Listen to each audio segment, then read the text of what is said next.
les produits exceptionnels, donc les comptes 77, 787 et 797. 3 catégories de produits exceptionnels. D'abord, les produits exceptionnels sur opération de gestion, les comptes 771, et donc ça ne va pas vous étonner. Le premier, c'est le compte 7713 qui fait le pendant avec les charges exceptionnelles. C'est lorsqu'une entreprise a reçu des dons. Nous avions dit que dans les charges exceptionnelles, les dons versés par l'entreprise, par définition, sont exceptionnels. Dans l'autre sens, c'est pareil. Des dons reçus par une entreprise, c'est exceptionnel. Mais le plan comptable l'a prévu. Et puis, je vous en parlais tout à l'heure, lorsqu'une entreprise reçoit des subventions d'équilibre versées par l'État, la région, etc., à titre exceptionnel. C'est un produit exceptionnel. Ensuite, vous avez ce qu'on appelle les produits exceptionnels sur opération de capital. Pour l'instant, je vous embête pas trop, je signale juste un compte qui est vraiment important sur les 3 dont je vous parle là, c'est le compte 775, qui est donc un produit exceptionnel, mais pas n'importe lequel. C'est ce qu'on appelle le produit de cession des éléments d'actifs.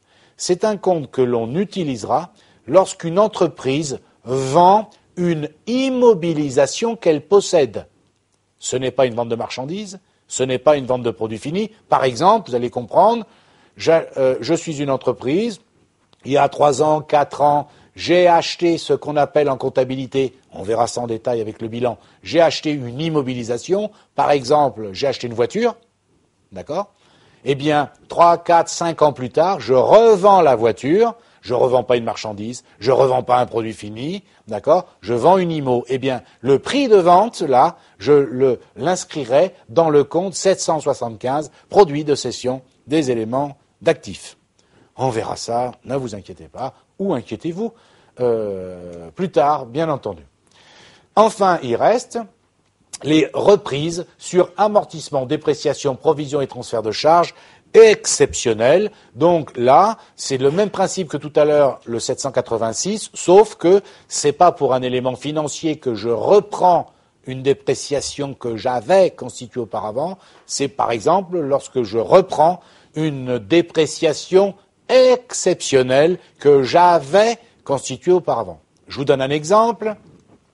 L'année dernière, au moment de l'inventaire, il y avait eu une inondation dans notre bâtiment, d'accord ? Et au moment où on faisait l'inventaire, les réparations n'avaient pas encore été effectuées.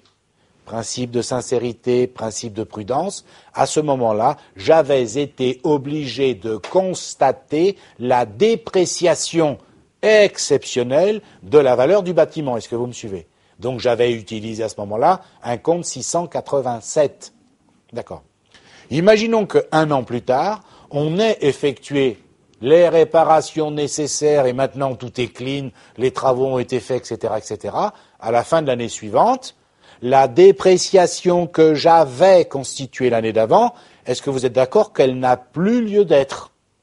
Puisque l'élément qui constituait la dépréciation, l'inondation, est terminé et j'ai refait les travaux. Donc, on va dire entre guillemets, je l'ai remis, mon local, entre guillemets, à neuf. Eh bien, je reprendrai la dépréciation exceptionnelle que j'avais constituée la fois d'avant, ou l'année d'avant.